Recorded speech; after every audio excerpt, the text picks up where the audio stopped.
This happened when I was a little kid, maybe 6 or 7. My family has always been very religious, so Easter has always been a huge deal for us. Same with most of the other major religious holidays. Now that I think of it, even Sunday kind felt like its own holiday with the way my parents treated church. It's actually kind of funny. Some of my earliest memories are church-related. What I'm about to tell you was one of them. It was Easter Sunday, so all the services are much longer than usual. I didn't mind though. My parents instilled the love of Christ in me very early on. After the service was Sunday school, or CCD, as our church called it. I know lots of churches don't offer Sunday school after really important masses, but ours did. So, after the mass, my parents took me downstairs to all the classrooms like they had done it 100 times, and I said goodbye. I'm just going to describe the layout of the church now, so this story makes sense. Our church had kind of a split-level layout. The main sanctuary was upstairs, where the altar and pews were, and then all the classrooms were in the basement. It was technically a basement, but the church was on a slope. You could still get in and out of the building from down there. There was this long carpeted hallway down there with maybe 7 or 8 rooms branching off on each side, grouped by age. My classroom was one of the first ones on the left. At the very end of the hallway were the 2 bathrooms, one for boys and one for girls. Right next to those was a heavy gray door that led outside. It was almost always locked from the inside, but I remember being told it could be used in case of an emergency. The adults always warned us to never leave from that door because it would automatically lock behind us and we'd have no way of getting back inside the church. But anyway, back to the story. The whole downstairs had been decorated for Easter. Like really decorated. The walls were covered in pastel streamers and little paper cutouts of lambs and crosses. And there were drawings of Jesuses, with kids taped up between the classroom doors. Some of the teachers had even worn these cheap bunny ears you get at CVS. It actually felt more festive down there than it had upstairs during Mass. All the kids were in a good mood, too. Probably because everyone knew there'd be egg hunts later in the day. Normally, I'd wait until class was over to go to the bathroom. But because the Easter service had run way longer than usual Masses, and I couldn't hold it, I raised my hand and asked to go, and the teacher excused me from the room. The bathrooms were maybe 15 feet down the hall, and it wasn't uncommon for kids to go by themselves. They always said if we took too long they'd come check, but I don't remember that ever actually happening. So, I slipped out quietly while the rest of the class was coloring pictures of the empty tomb and Jesus rising from it. I went into the boys' bathroom and shut the stall door behind me. It was quiet, but those bathrooms were old. All I could hear was the softness of the fluorescent lights and the faint sound of a teacher's voice echoing down the hallway. But as I was sitting there, I suddenly heard this weird scraping sound coming from the stall next to mine. It didn't sound like anything normal, not like someone shifting or unlocking a door. It was the slow, uneven metal sound like something was being dragged or scraped against the inside of the door. Not loud, but sharp. I don't remember being scared. I was mostly just confused. At first, I thought it was another kid, so I kept quiet and finished up my business. As I was washing my hands though, I looked into the mirror and saw that stall door opening slowly.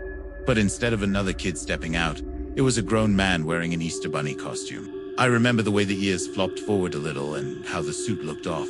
It was kind of saggy and stained in places like it hadn't been washed ever. The fur was more of a grayish white than a bright white, and one of the eyes on the head looked like it had been sewn back on crooked. But the thing is, I don't remember being scared when I saw him. Not then. Like I said, I was pretty young, and in my mind, this was just the Easter bunny making a surprise visit. I actually smiled when I turned around.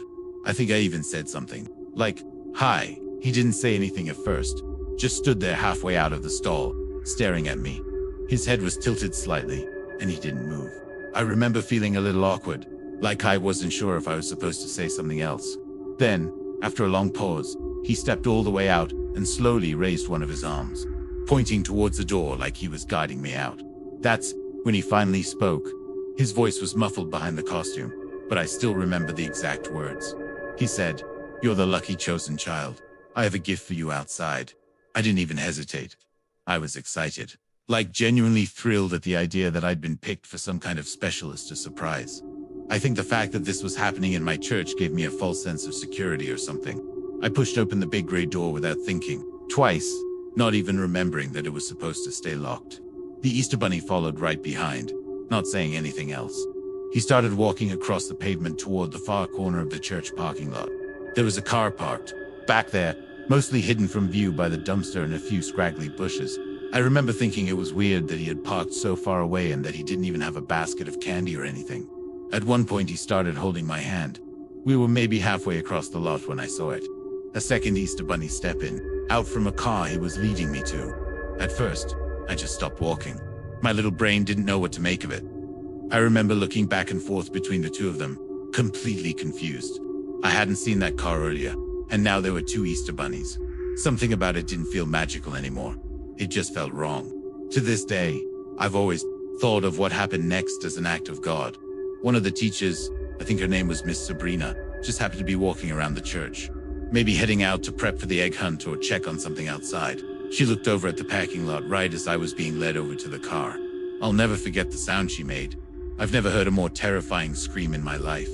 The man in the costume immediately let go of my hand and bolted for the car. And without thinking, I took off running in the opposite direction, toward Miss Sabrina. Once I was safe in her arms, I turned my head just in time to catch a glimpse of the car, which was now speeding out of the parking lot. I'm not 100% positive, but I'm pretty sure I saw another kid in the backseat of that car. Miss Sabrina wasn't even looking, but I told her what I had seen, and she took me seriously. The next few hours are a little blurry. Miss Sabrina alerted the other adults right away, and police eventually made me tell them what happened. They asked about the kid I said I saw in the back seat, and I did my best to describe him, even though I had only seen him for like a split second. And I wasn't even sure if my mind was playing tricks on me or not. My parents were the most upset, and for good reason. I think my mom cried for an hour straight after we went home. The police followed up with the church, but nothing ever came of it. There were no missing children in the area, so the police didn't really have anything to work on. The running theory was that whoever had been in that costume somehow had a key to the back door and just sat in the bathroom waiting for a kid to use it. And by sheer misfortune, that kid had been me. I still find the whole thing deeply unsettling. Whoever had done that must have been familiar with the church's layout. Otherwise, they wouldn't have known where to park or wait, or even how to get away with each door. But what scares me the most is that I think there really was a kid in the back seat of that car. It's hard for an Easter to come and go without me thinking about this experience. Music had just graduated high school last year, which is when what I'm about to tell you took place. Easter has always been a fun time of the year, for my friends and I, but not for the reason you think. We've outgrown those childish Easter egg hunts that everyone does when they're little. And I honestly cringe when my parents make me participate in one with my younger cousins. A few years ago, I can't remember exactly when, my friends and I created a fun twist on the typical egg hunt format and devised our own game. It's not really that special. It's basically just a mashup of manhunts and an Easter egg hunt. It's two teams like manhunts, but the seekers are also responsible for hiding and protecting a few eggs. If the hiders manage to capture all the eggs, they win. And if the seekers don't find all the hiders within a certain time frame, the hiders also win. There are some other dumb rules like how the seekers can't be camping where any of the eggs are hidden and stuff like that. But that's not super relevant to the story. It was the Thursday before Easter and school was canceled the next day for whatever reason. So, we decided to have a sleepover that night. It was me, Jake, Race, Chuck, Arthur, and Raz. Raz wasn't actually his real name. His last name was Razzie, but everyone just called him Raz. His family had the biggest house by far, so he'd always chill there. He lived in the middle of nowhere, and his backyard bordered a decentralized wooded area. Plus, his parents were out of town until Friday night, so we'd have the place to ourselves. We were just chilling, playing video games in his basement, when Chuck suggested we play Manhunt. We were all down, so we rounded up whatever flashlights Raz had in his garage. We used a random number generator on Jake's phone to pick random teeth, just to keep it fair and unpredictable. I was on a team with Chuck and Raz, and we were seeking. Jake and Arthur were hiding. Raz's mom had a ton of plastic eggs upstairs, so we grabbed a couple of them, and all of us went outside. We'd played back there a bunch of times before, so we already knew the layout. The far boundary was the fence line and the other edges were the creek in the back slope that ran down towards Raz's neighbor's horse pasture. We set timers on our phones to give the hiders enough time to hide and us time to hide our eggs. Once 10 minutes passed, the game had officially begun. I should also mention that the sun had already gone down, but it wasn't completely dark out yet. Once the timer went off, we all split up to cover more ground. I veered left into a thicker patch of trees while Raz and Chuck went the other way. I kept my hand over my flashlight, just skimming the ground every few steps so that I wouldn't trip, but I mostly relied on the moonlight to see. The game was way more fun when you actually felt like you were sneaking around. And besides, if one of the hiders saw a flashlight beam coming toward them. They just book it. A few minutes in, I thought I saw something move 20 or 30 feet in front of me. At first I couldn't tell if I was imagining it, but then I saw it again. I instantly turned my flashlight off in frozen place. Someone was crouching behind a tree up. Whoever it was must not have seen me, otherwise they'd definitely have run off. They weren't moving like they were trying to stay perfectly still. My first guess was that it was Race. He always picked spots close to the Seekers, thinking no one would expect it. I decided to try to get the jump on him. I crouched down a bit myself and started moving slowly, trying to circle around behind him. When I got close enough, I sprang forward and lunged at whoever was crouching there, tapping him hard on the shoulder and yelling, "Gotcha." But the second he turned around, I felt a wave of fear wash over me. It wasn't any of my friends. He was a grown man with slick back hair and these wide open eyes like he was on drugs. His clothes were all torn up and he smelled awful. I was so taken back that I didn't even realize what was going on. Before I could react, he tackled me to the ground. I screamed as I hit the dirt, but before I could yell out again, his hands were around my throat. He was pressing down with all his weight. And in that moment, I honestly thought my life was over. I couldn't breathe, and I didn't have the strength to overpower him from that position. And then, out of nowhere, he stopped. Out of the corner of my eye, I saw a flashlight beam bouncing off the trees somewhere behind us. One of my friends must have been running towards us. The guy must have seen the light, too, because he jumped off without saying a word and straight up ran into the woods, disappearing almost immediately. I just laid there gasping for air, still too stunned to move. A few seconds later, Chuck reached me, helped me up, and said he saw the whole thing. I wanted to chase after that guy, but Chuck told me that was an awful idea. So, the two of us instead ran back towards the house. Chuck called the rest of the crew and told everyone to go back to Raz's house immediately. Once we all reconvened, I told everyone what happened. After Chuck filled in the rest of the gaps, everyone started talking over each other. But then, Arthur said something that shut all of us up. He said that before the game even started, meaning before the initial 10 minutes were up, he saw two people walking through the trees near where he was hiding. He said they were moving slowly, like they were scouting or waiting for something. And he'd actually gotten pissed at the time because he thought it was two of the Seekers teaming up and breaking the rules. That's when me, Chuck, and Raz all looked at each other and immediately shook our heads. None of us had been walking together and there was no way we could have gotten all the way to their side in such a short time frame anyway. The realization hit us all at once. If it wasn't any of us, then there were at least 3 other people out in those woods that night. 1 who attacked me, and 2 more who were moving around before the game had even started.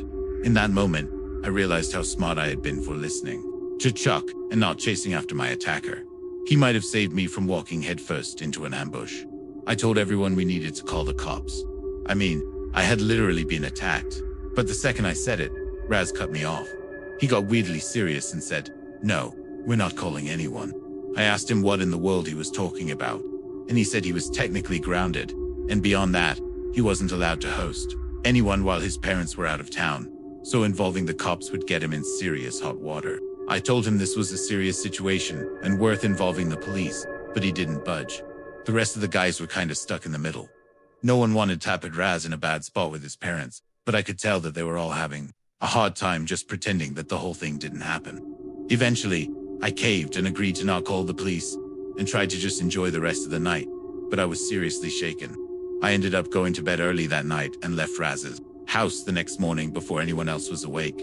This might surprise some of you, but I actually wasn't too affected by this experience. I'm very much of the mentality that things happen and people have to move on. So, that's what I did. Anyway, about a week after everything went down, Raz told us all that he felt bad just leaving those Easter eggs out in the woods.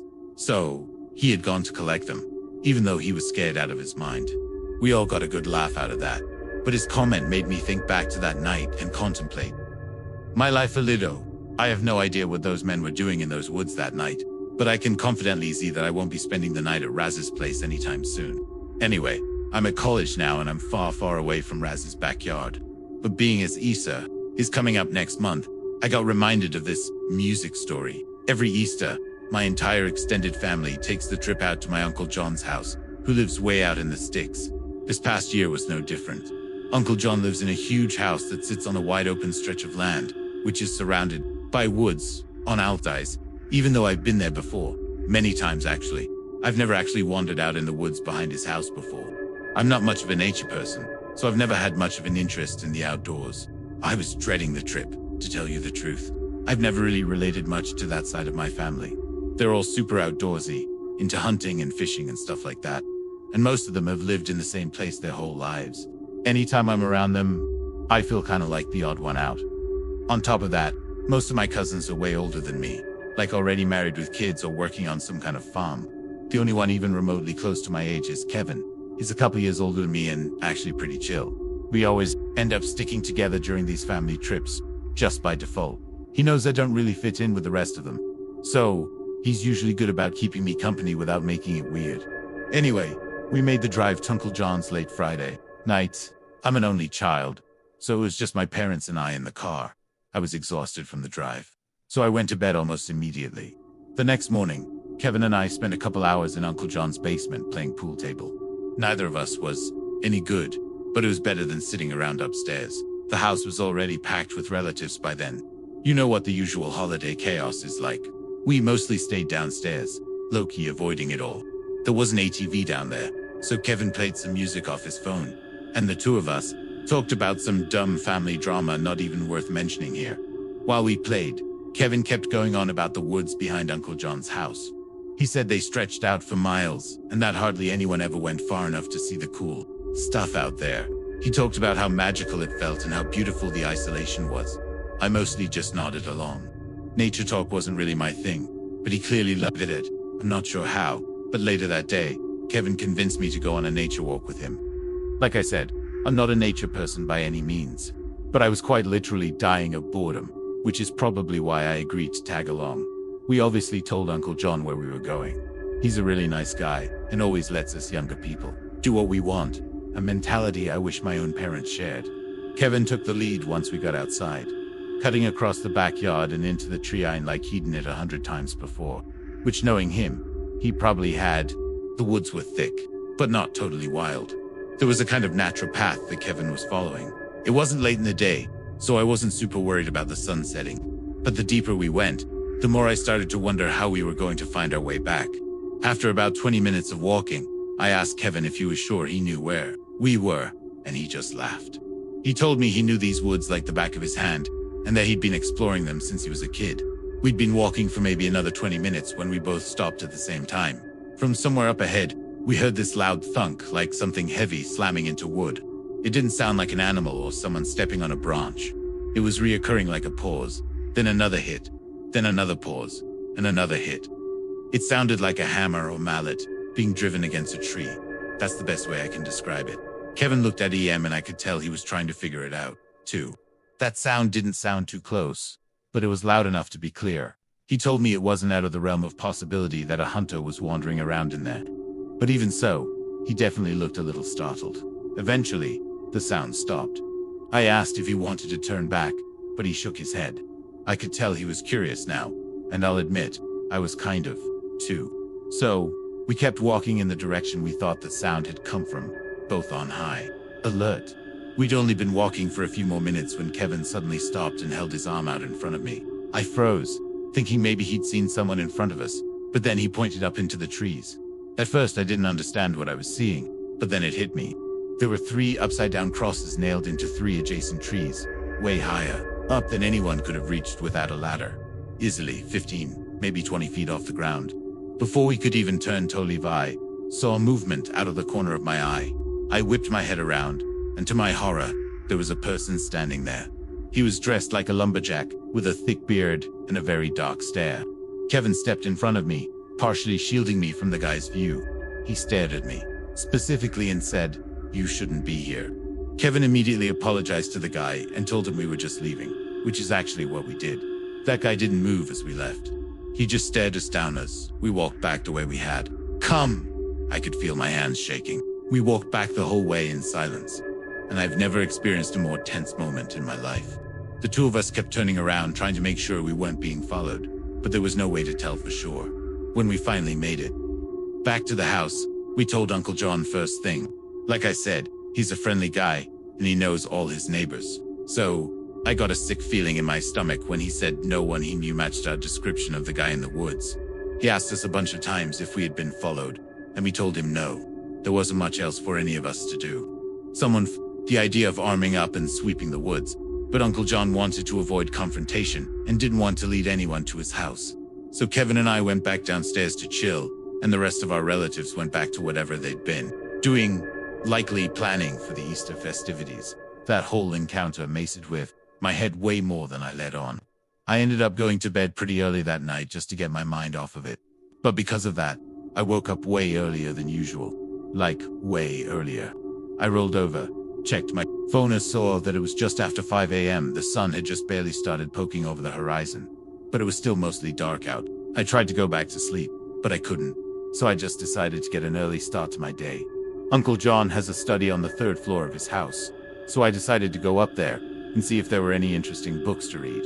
Uncle John's study has this big old window that overlooks the entire backyard. As I walked past it, something caught my eye. There was a very faint flickering glow coming from the edge of the woods. It looked like the pulsing light of a small fire, not a flashlight or anything that bright. I stood there for a good 30 seconds just staring at it, trying to make sense of what I was seeing. Curiosity got the better of me, and I needed to know what I was looking at. So, I went downstairs and stepped out onto the back deck. When I realized what I was looking at, I had to literally fight back a scream.